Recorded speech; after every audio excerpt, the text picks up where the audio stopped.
أعوذ بالله من الشيطان الرجيم. بسم الله الرحمن الرحيم.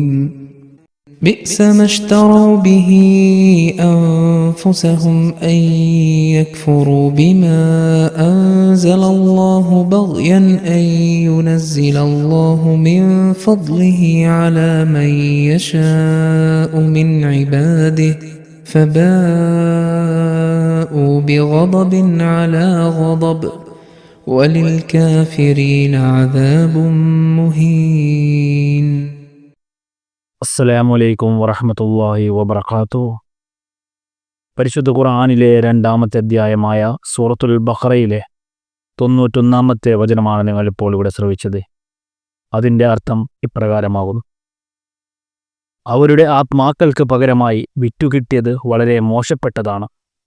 അതായത്, അള്ളാഹു തൻ്റെ ദാസന്മാരിൽ അവനിച്ഛിക്കുന്നവർക്ക് തൻ്റെ അനുഗ്രഹം ഇറക്കുന്നതിലുള്ള വിദ്വേഷം നിമിത്തം അവൻ അവതരിപ്പിച്ചതിനെ നിഷേധിക്കുന്നു.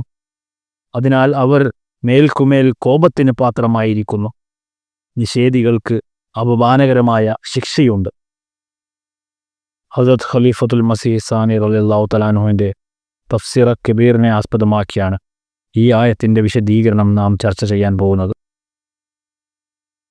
ഈ ആയത്തിൽ വന്നിരിക്കുന്ന ബിഅസ മശ്തറൂ ബിഹി അൻഫുസഹും എന്ന ഈ വാക്യം തന്നെ വളരെ വിപുലമായ ഒന്നാണ്.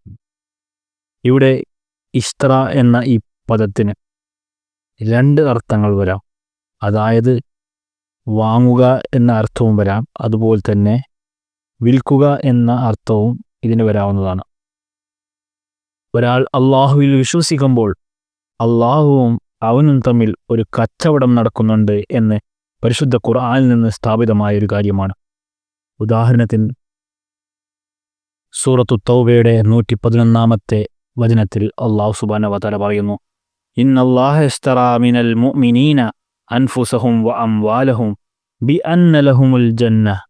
അതായത്, തീർച്ചയായും സത്യവിശ്വാസികളുടെ പക്കൽ നിന്ന് അവർക്ക് സ്വർഗമുണ്ടായിരിക്കുക എന്നതിനു പകരമായി അവരുടെ ദേഹങ്ങളും അവരുടെ ധനവും അള്ളാഹു വാങ്ങിയിരിക്കുന്നു. ഈ ആയത്തിൽ അള്ളാഹു പറയുന്നത് അവൻ സത്യവിശ്വാസികളിൽ നിന്ന് അവരുടെ ധനവും ദേഹവും വാങ്ങുകയും അതിനു പകരമായി സ്വർഗം നൽകുകയും ചെയ്യുന്നു എന്ന്. പൊതുവിൽ ഒരു കച്ചവടം നടക്കുമ്പോൾ അതിൻ്റെ സാധനം പിന്നീടാണ് ലഭിക്കുന്നതെങ്കിൽ അത് തെളിയിക്കാൻ വേണ്ടി ഒരു റെസീറ്റ് നൽകാറുണ്ട്. ഈ കാഴ്ചപ്പാടിൽ സ്വർഗത്തിൽ പ്രവേശിക്കുന്നതിനും ഒരു പ്രവേശനാനുമതി പത്രം ഉണ്ടായിരിക്കണം. വിശുദ്ധ ഖുർആനിൽ മറ്റൊരു സ്ഥലത്ത് അല്ലാഹു സുബ്ഹാനഹു വ തആല ആ അനുമതി പത്രത്തെക്കുറിച്ച് പറയുന്നു: യാ അയ്യതുഹൻ നഫ്സുൽ മുത്മഇന്ന ഇർജിഇ ഇലാ റബ്ബിക റാദിയതൻ മർദിയ്യ ഫദ്ഖുലി ഫീ ഇബാദി വദ്ഖുലി ജന്നതി. അർത്ഥം: ഓ ശാന്തി പ്രാപിച്ച ആത്മാവേ, നീ നിന്റെ രക്ഷിതാവിലേക്ക് തൃപ്തിപ്പെട്ടുകൊണ്ടും തൃപ്തി ലഭിച്ചുകൊണ്ടും മടങ്ങിക്കൊള്ളുക. എന്നിട്ട് എൻ്റെ അടിയന്മാരുടെ കൂട്ടത്തിൽ പ്രവേശിച്ചുകൊള്ളുക, എൻ്റെ സ്വർഗത്തിൽ പ്രവേശിച്ചുകൊള്ളുക. സൂറത്തുൽ ഫജ്ർ 28 മുതൽ 31 വരെയുള്ള വചനങ്ങൾ. ഇവിടെ പറയുന്നത് നീ നിന്റെ രക്ഷിതാവിൽ തൃപ്തനായും അവൻ നിന്നിൽ തൃപ്തനായും കൊണ്ട് മടങ്ങണം എന്നതാണ്. ഇത് കച്ചവടം കൃത്യമായി നടന്നു എന്നതിൻ്റെ അടയാളമായിരിക്കും. കൊടുക്കുന്നവനും വാങ്ങുന്നവനും തൃപ്തരായതിനാൽ കച്ചവടം ശരിയാണെന്ന് തെളിയും. അതിനാൽ അള്ളാഹുവുമായി അടിമ നടത്തുന്ന ഈമാൻ എന്ന കച്ചവടത്തിന് അവൻ സ്വർഗത്തിൽ പ്രവേശിക്കാൻ ഒരു ടിക്കറ്റ് ലഭിക്കുന്നു. ആ ടിക്കറ്റാണ് ഫദ്ഖുലി ഫീ ഇബാദി, നീ എൻ്റെ അടിമകളുടെ കൂട്ടത്തിൽ പ്രവേശിക്കുക എന്നത്. അടിമത്തത്തിൻ്റെ സ്ഥാനം അഥവാ ഉബൂദിയത്തിൻ്റെ സ്ഥാനം കാണിച്ചാണ് ഒരു സത്യവിശ്വാസി സ്വർഗത്തിൽ പ്രവേശിക്കുക. അതുപോലെ തന്നെ മറ്റൊരു സ്ഥലത്ത് അല്ലാഹു സുബ്ഹാനഹു വ തആല പറയുകയാണ്: ഫമൻ യുരിദില്ലാഹു അൻ യഹ്ദിയഹു യശ്റഹ് സദ്റഹു ലിൽ ഇസ്ലാം. അതായത്, ഏതൊരാളെ നേർവഴിയിലേക്ക് നയിക്കുവാൻ അള്ളാഹു ഉദ്ദേശിക്കുന്നുവോ അവൻ്റെ ഹൃദയത്തെ ഇസ്ലാമിലേക്ക് അവൻ തുറന്നു കൊടുക്കുന്നതാണ് എന്ന്. സൂറത്തുൽ അൻആം 126-ാമത്തെ വചനം.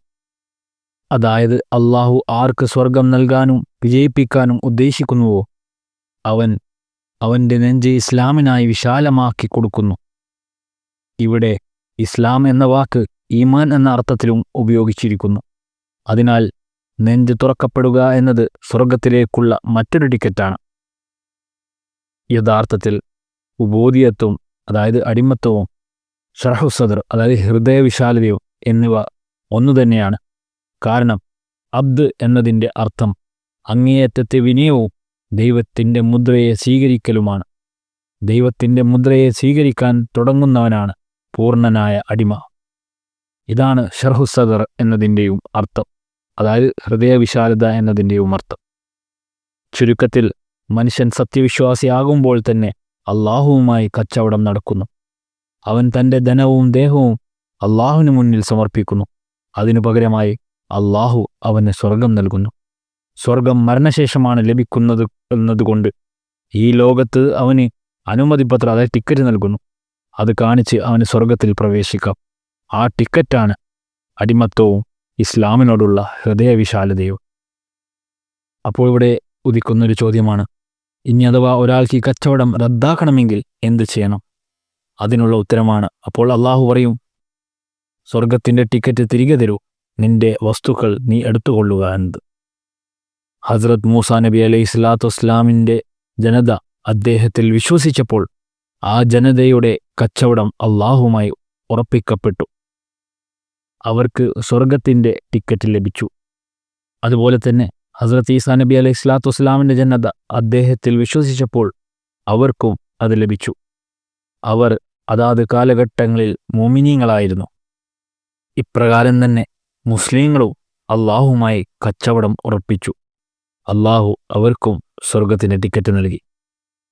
എന്നാൽ യഹൂദന്മാർ ചെയ്ത മണ്ടത്തരം എന്തെന്നാൽ അവർ ഈ കച്ചവടം റദ്ദാക്കി. അള്ളാഹു അവർക്ക് നൽകിയ ഈമാൻ എന്ന സ്വർഗ ടിക്കറ്റ് തിരികെ നൽകി. അതിനു പകരമായി അവരുടെ ദേഹങ്ങളും ധനങ്ങളെയും അവർ തിരിച്ചെടുത്തു.